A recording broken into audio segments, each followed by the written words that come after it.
আজকে আমরা দেখব কিভাবে একটা সাধারণ ফল পাকস্থলীর অ্যাসিডের সমস্যা কমাতে পারে। ভাবছেন সাধারণ খাবারে কি অ্যাসিডিটি সমাধান সম্ভব? গবেষণা বলছে সমাধানটা হাতের কাছেই আছে, আর সেটা হলো কলা। কলা কেন এত উপকারী?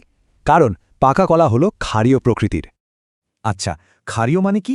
সহজ কথায় যা অ্যাসিডের প্রভাব কমাতে পারে। কলা আসলে দুইভাবে কাজ করে, অ্যাসিড কমায় আবার সুরক্ষাও দেয়। এই সুরক্ষার কাজটা করে কলার মধ্যে থাকা পটাশিয়াম আর ফাইবার। এর পক্ষে কিন্তু বৈজ্ঞানিক প্রমাণও আছে। চলুন দেখে নেওয়া যাক। জনস হপকিন্স মেডিসিনের গবেষণা বলছে কলা অ্যাসিড রিফ্লাক্স কমাতে পারে। শুধু তাই না, মেডিকেল নিউজ টুডেও কলাকে একটি উপকারী খাবার বলছে। তো প্রশ্ন হল, সবচেয়ে ভালো ফল পেতে কলা কিভাবে খাওয়া উচিত? বিশেষজ্ঞদের মতে অ্যাসিডিটির জন্য দিনে 1 থেকে 2 কলাই যথেষ্ট। কয়েকটা নিয়ম মানা জরুরি, যেমন পাকা কলা খেতে হবে, তবে বেশি পাকা নয়। তাহলে ভাবুন, খাদ্যাভ্যাসে এমন ছোট ছোট পরিবর্তনও কতটা বড় প্রভাব ফেলতে পারে।